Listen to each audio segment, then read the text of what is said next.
One of the highest honors is to create something timeless and iconic, something that stands the test of time, has meaning attached to it, and almost becomes a symbol, something people immediately recognize when they hear or see. But what does it mean to create a transcendent product? Is it something that's iconic or something that makes great profit? A modern definition of iconic is being memorable in an immediately recognizable way. But that doesn't mean it's transcendent. Something transcendent, by my personal definition, means something that causes a large shift within the culture that exists, a product or speech or building that sets a new standard for others to follow. Think of the pyramids. The pyramids check all of these boxes: immediately recognizable, a structural innovation for its time, and something that caused a huge shift in how people viewed architectural development. But the pyramid is kind of a cop-out answer. I mean, obviously it transcended time, and even today it is still considered a structural anomaly. So the question is, how can these principles apply to the products we design today, or the brands that we build? I think the best way of answering this question is to look at examples in recent history to find out what they did right that set a new standard. But before we dive into what makes a product transcendent, we need to understand what makes a brand transcendent. The Mindshare branding model gained popularity in the US during the 1970s. In a series of articles and best-selling books called Positioning: The Battle for Your Mind, Al Ries and Jack Trout presented a straightforward idea.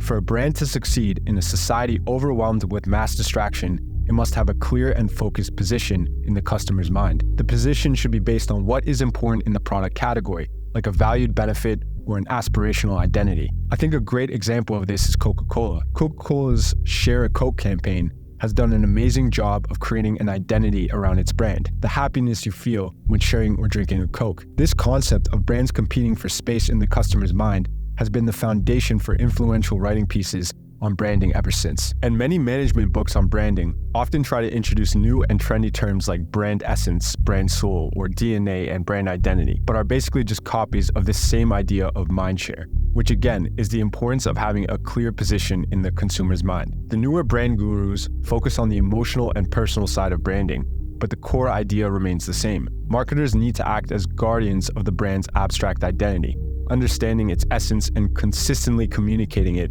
in everything the brand does. In essence, the strength of a brand lies in the associations customers have with its benefits, personality, and imagery. However, the Mindshare model is not suitable for all brands, and it works well mainly for low-involvement functional brands like Colgate or Gillette. But for personal brands, or identity categories such as food, clothing, beauty products, or cars, mindshare thinking is not relevant and may not lead to success. Different approaches are needed for managing brands in these categories. Iconic brands go beyond just competing for mindshare. Instead, they strive for something called culture share. This means they aim to be more than just products. They want to become a part of the popular culture. Iconic brands compete with other cultural elements like movies, books, shows, sports, and video games to create stories that people can relate to and incorporate into their daily lives. To truly understand iconic brands, we need to step out of the consumer's mind and look at the larger world of culture and society. This is where iconic brands create real value and make a lasting impact on people's lives. Iconic brands are highly valued by consumers because they play a significant role in society. They use their products and marketing to sell special stories. These myths are like powerful narratives that help individuals make sense of themselves and the world around them. They reinforce people's beliefs and identities. In the past, religions used to provide these stories, but now commercial products and mass culture, including brands, have taken on that role. These myths are not facts or fiction, but they create such a strong and compelling understanding that people believe in them, just like they believe in the iconic figures of religions. Today's commercial myths have their own icons, like political leaders, athletes, actors, business people, and increasingly, brands. In a book called Culture Share, the author introduces a new theory about iconic brands and their success. This theory was developed by studying the histories of famous American brands like Marlboro, Coke, Pepsi, or Disney. The new theory challenges the traditional mindshare model that separates brands from their social context. Instead, it focuses on how brands interact with and contribute to a nation's culture over time. This approach is called brand genealogy, and it combines a careful analysis of the brand's performance. This means looking at how the brand markets itself or advertises itself, with an examination of cultural and social changes. This involves understanding the beliefs, values, and trends in society when the brand is active. By mixing them together, we see how the brands communicate their values in a way that impacts and ultimately changes society. Interestingly, The research showed that companies often didn't fully understand how their efforts built iconic brands. Even successful brands sometimes deviated from the path to become icons. Despite this, managers in these companies still thought in terms of mind-sharing principles, even when their branding activities went against those principles. As an example, let's take Marlboro. Initially,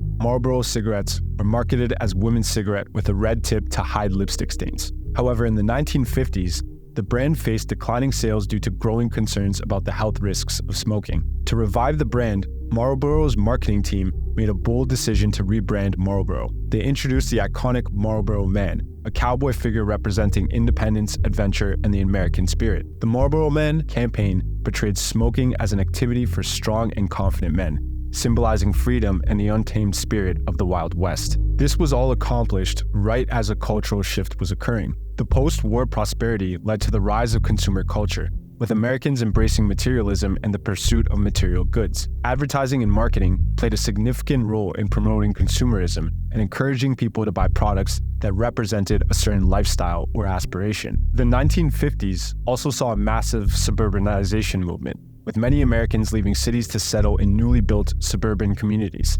This was fueled by factors like the availability of affordable housing, the growth of the automobile industry, and the desire for a peaceful and family-friendly environment. All of this led to a strong emphasis on conformity and adherence to traditional societal norms. Now, regarding Marlboro's success, it is important to note that Marlboro's marketing strategy underwent a significant transformation.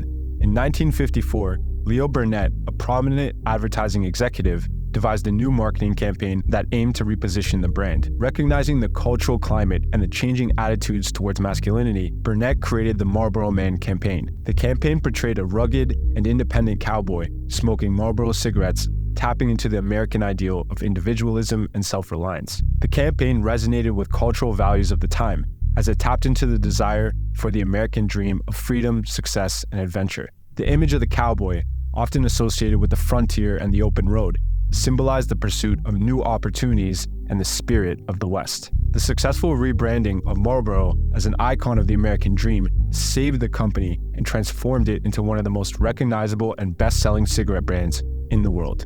The repositioning of the brand around the culture of the time tapped into the aspirations of many men to be seen as tough and self-reliant. And the campaign's success sparked a trend of using rugged and adventurous imagery in advertising, and it influenced other brands to follow suit. Marlboro's cultural shift through their branding and marketing not only revitalized the brand, but also contributed to the broader social acceptance of smoking among men during that era. So in this instance, mind sharing was of use, but the key to their success was driven by adding to the culture of the time, the American dream. So how do we build an iconic brand? In the example above, Marlboro's remarkable turnaround cannot be explained using the traditional Mindshare model of branding. Instead of competing with others based on typical category benefits, flavors, or deep emotional connections, Marlboro took a different approach. They entered foreign territory for regular brands, delving into the realm of cultural politics. It challenged the previously held beliefs of the country and redefined them into something new. Marlboro's myth was innovative, so much so that Hollywood would quickly follow suit with the release of new cowboy era of movies, as Lawman was released just 1 year after this campaign went live. These principles are quite different from the ones that led to the success of the Mindshare brands like Pampers, Gillette, or Colgate. So how did they create this iconic brand? And what takeaway should you have for the next brand you build? Well, step 1, target a cultural movement. To become an icon, brands need to focus on cultural movements, or if you're particularly bold, cultural contradictions. Icons target emerging tensions in society because these contradictions create powerful desires and anxieties that mass cultural myths address, which makes the messaging align much deeper with people. Another example of this is in the early 1990s, when there was a strong rejection of traditional political parties, and new types of stories emerged to capture this theme. People wanted to see more cynical and rebellious perspectives that challenged the prevailing ideals. This cultural shift was reflected in popular shows like The Simpsons, Beavis and Butthead, and the success of grunge bands like Nirvana. These forms of media resonated with the public as they represented a different and more critical view of society. Marlboro's success can be attributed to its ability to tap into this powerful myth market. They completely leaned into a polar opposite approach, creating a cultural shift that resonated with consumers seeking a fresh perspective. Step 2, act as a cultural activist. Marlboro not only targeted the emerging myth market, but it also played a significant role in shaping these cultural myths. It introduced cowboy ads and free-spirited ideas before the myth market became widespread. Icons like Marlboro act as cultural leaders and activists, encouraging people to think and behave differently through their stories. The most powerful iconic brands have a remarkable ability to anticipate changes in society and capitalize on them. Iconic brands are like charismatic leaders. They bring about changes in the culture. Instead of just promoting benefits, personalities, or emotions, iconic brands champion causes. They have a strong political stance, using their stories to evoke new ideas and new ways of living. Step 3. Create original, expressive culture like an artist. Iconic brands have a special charisma that attracts people's attention because they act like artists. They don't follow trends or simply copy what others are doing. Instead, they invent and create new culture. Unlike brands that imitate existing culture, iconic brands use cultural developments as a canvas to express their unique ideas. Snapple, for example, stood out because all its branding activities, from creating new products to advertising and promotions, were remarkably original. But what made Snapple truly iconic was that it had a unified political voice throughout its expressions. Iconic brands are like cultural contributors. They enrich the culture they encounter, rather than just leeching off of it. They always bring something new and valuable to the table, which sets them apart as inspirational leaders rather than just followers. This originality and value they add to the culture make people gravitate towards them and admire them. And finally, step 4. Develop an authentic populist voice. To become an icon, a brand must have an authentic and genuine voice that resonates with the cultural myth it represents.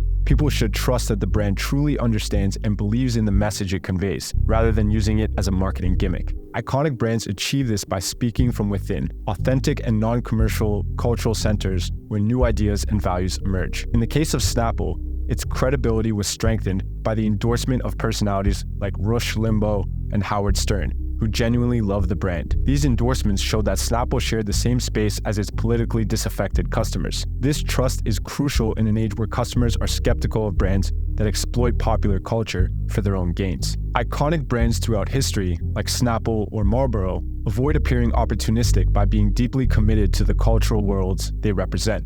They become integral parts of the populist environments they speak for, earning the respect and loyalty of their customers. So now you know what creates an iconic brand. In the next part of this series, we'll discuss how to make an iconic product.